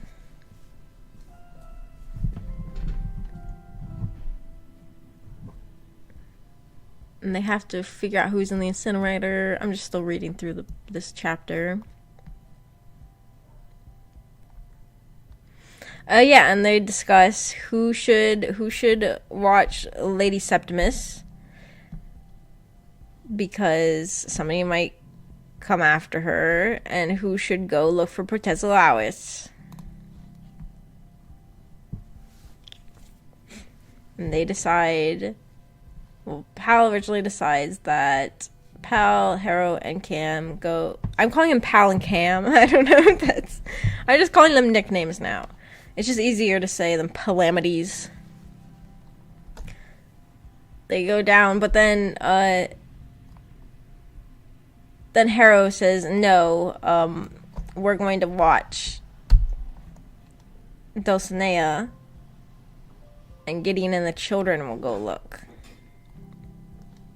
Things are getting a little bit, is that the best plan? Well, we'll see. Well, I'm pretty sure we all saw that already. I'm pretty sure that was already in the parts we read, so.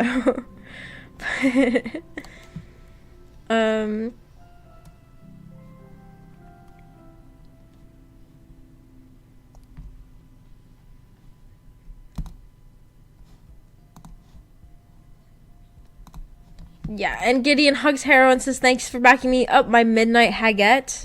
That's so romantic.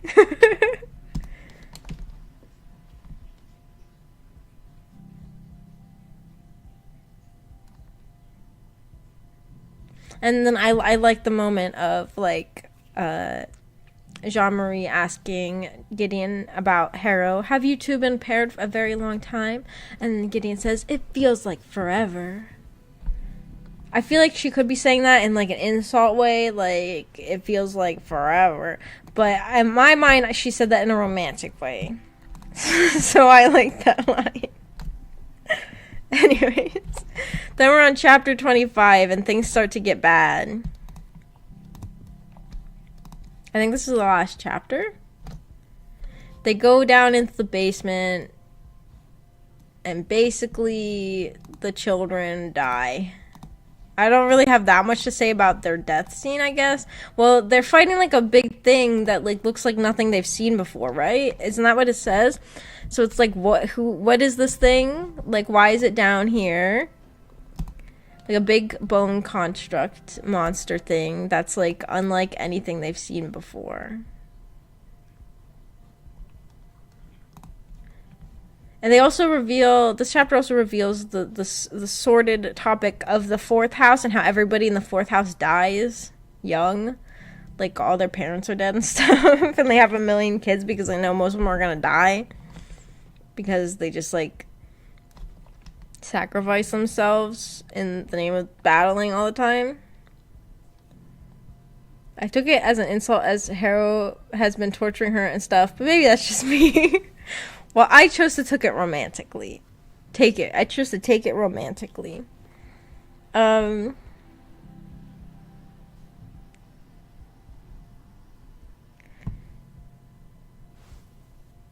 But Isaac dies first because he gets stabbed by, like, 50 billion bones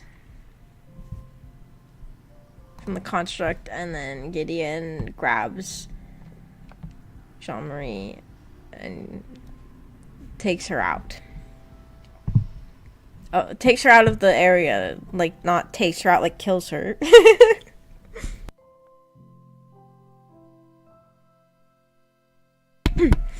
And then they go and they sleep in the bed in that locked room.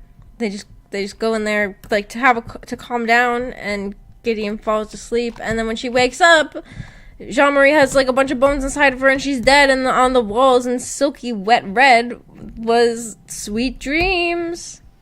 And that's the end of as far as we read together.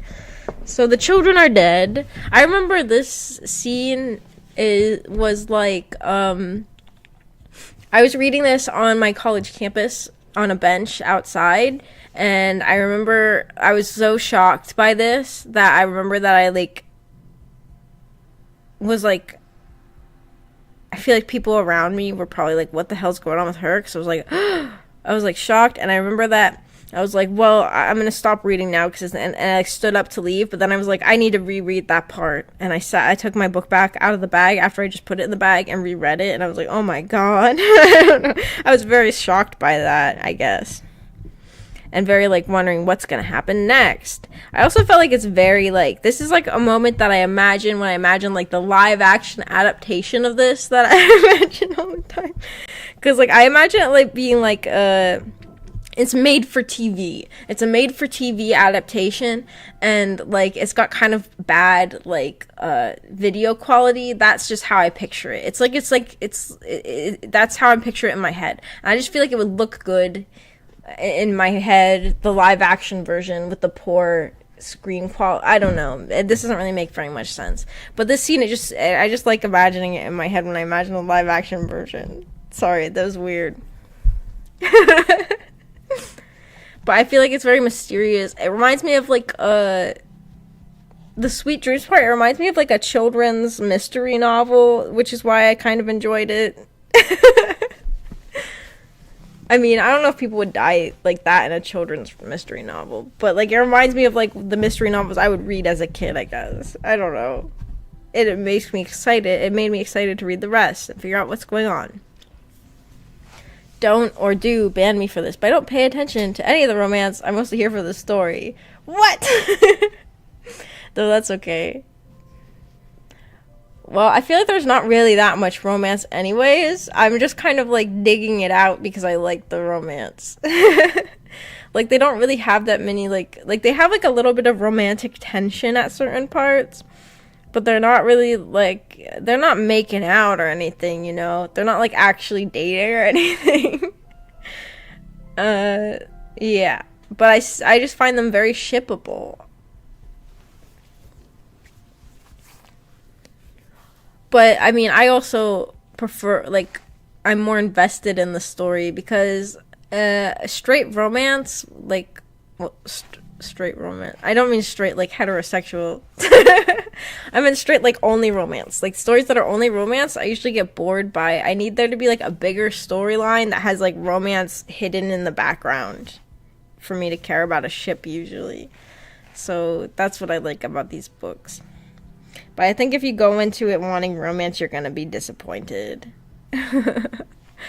But so that's the end of Act 3. So does anybody have anything we'd like to discuss, either related to the scene I just talked about with the children dying, or like any scene that we read, or like any predictions, or anybody have anything to talk about like any topics that you'd like to discuss regarding what we've read? Same, I don't mind romance subplots, but if there's no story, there's no me reading. Yeah, that's the problem I've had with most visual novels. Like, I've always wanted to read a visual novel with romance, but then I try to read, like, a dating type visual novel, and I get bored. I just need there to be other things going on, and the romance to just be, like, another aspect. Like, a secondary aspect. I want more corpses. Yeah, we should have more corpses. I can agree with that. I can agree with that. Well, we already have so many, though. We do already have 6 corpses so far. We have Abigail and Magnus. We have the 2 people in the incinerator. And then we have the children, Jean-Marie and Isaac. More dying means more mystery, means more interesting, so I agree. What if the whole book is just people dying, though, and then, like, I feel like there needs to also be a part where things get solved. But, yeah. I enjoy all the dying and stuff that happens. That's kind of a weird way to put that. And, yeah. That it would be peak literature. I wonder, for the next thing, I wonder if how far we should read, because I remember when I was looking at my book before I lost it to that girl at work, when I had a physical copy of the book, Act 4 is really long, And Act 5 is really short, and then there's also a really short epilogue. So I don't know if we should like make the time between meetings longer and read both Act 4, Act 5, and the epilogue, or if we should like split up Act 4. But I think that like reading all of Act 4 and then doing a separate meeting for Act 5 and the epilogue would be kind of pointless, because Act 5 and the epilogue are both really short and they're not really a whole stream's worth of content. So I don't know what everybody thinks about that. Like, but also Act 4 is really long. So like I don't know what everybody. Maybe 2 weeks for Act 4 and then 1 week for 5. Maybe. The only thing too though is also that Act 4, the way it ends, I feel like you have to read Act 5 immediately.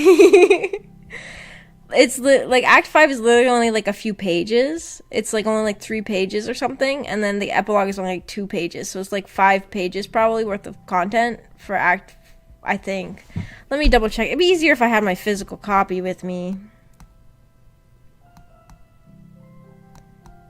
And also, like, the way that Act 4 ends is that you just really want to know how you like, you're gonna want to read it. You're gonna you're gonna be like, oh my god, what? I need to read the next part. Act 5 is 1, 2, 3, 4, 5 pages, and the epilogue is 1, 2, 3, 4, 5 pages. So it's 10 pages. 3 weeks for both. That's kind of what I thought. I thought we could talk about both of them in one stream, maybe. And then, I don't know, Act 4 is kind of long, so I can also keep up with you guys in the book club Discord and see if everybody is caught up or not by that point, because Act 4 is pretty long.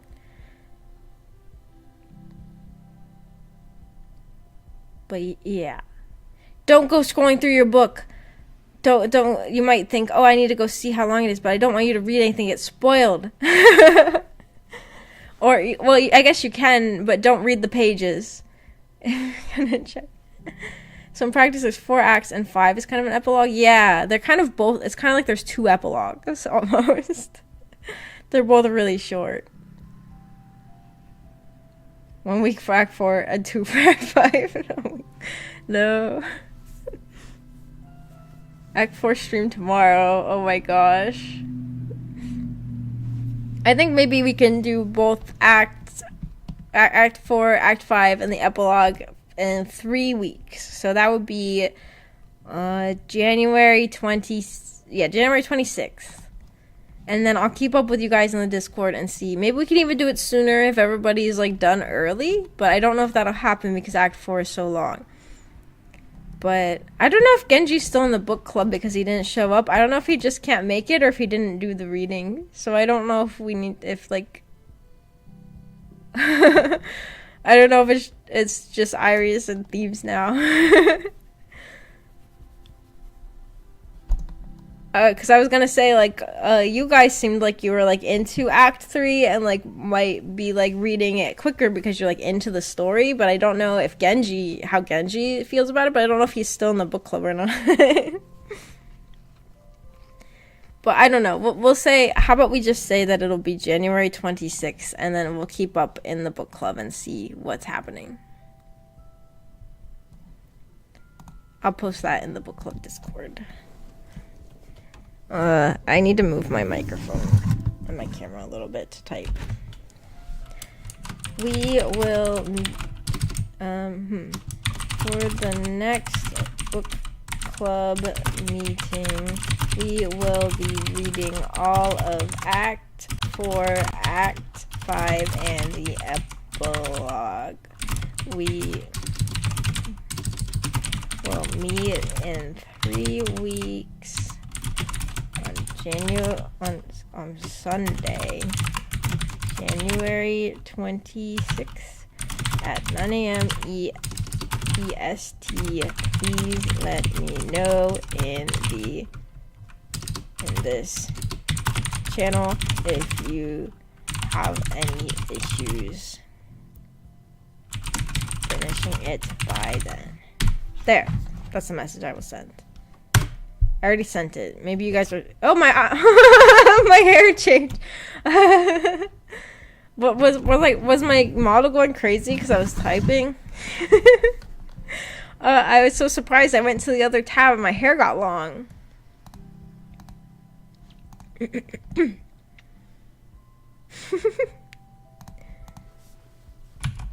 Oops, that's the wrong button.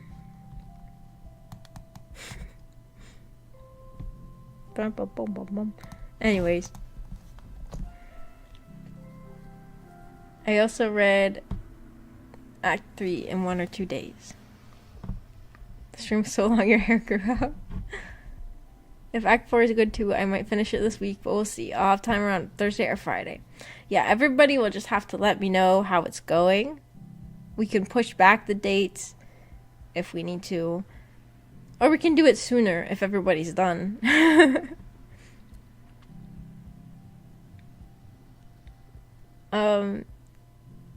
Yeah. I guess I've been streaming because, like, my other stream was... I mean, I started at 9. So I'm streaming for, like, 2.5 hours. Wait, no. Yeah, 2.5 hours. Wow. Well, I have lots to talk about with these books. We streamed for that long, I pretty much only talked about the books the whole time. Maybe I'll end soon. Even though I was excited to talk to everybody again, because I haven't seen everybody for that much. But I kind of wanted to go eat something. I woke up late again, like always. I had a lot of breaks in reading through Act 2 and 3 since I stayed over a lot at my golf friend's place since holidays and stuff. Did you mean girlfriends or goth friends? Or do you also have golf friends?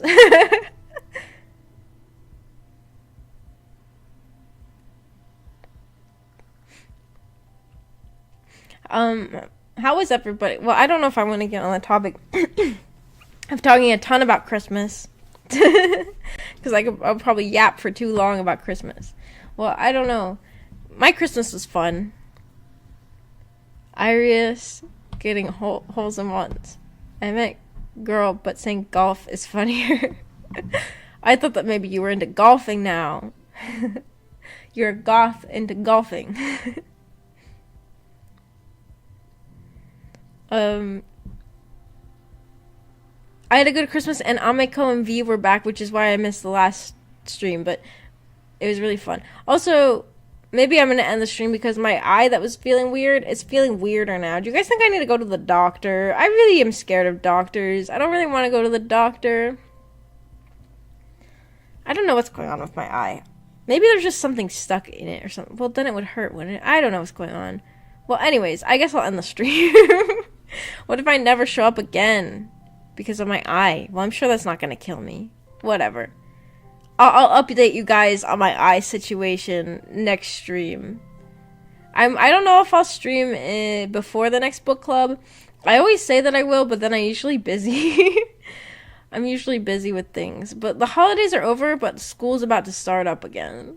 So I might be busy with school. You can't read chat if you're blind. Oh my gosh, that'd be horrible. Oh no, I guess I do have to go to the doctor. Well, anyways, thank you guys for my stream. Thank you for coming to my stream. We will see you probably in 3 weeks, and maybe before that if I play a game or something. So I'll see you next time. And if you don't stream, I'll assume it exploded. Yeah, maybe my eye will explode. If I don't stream, you just know that my eye exploded. And thank you guys for coming, and bye-bye.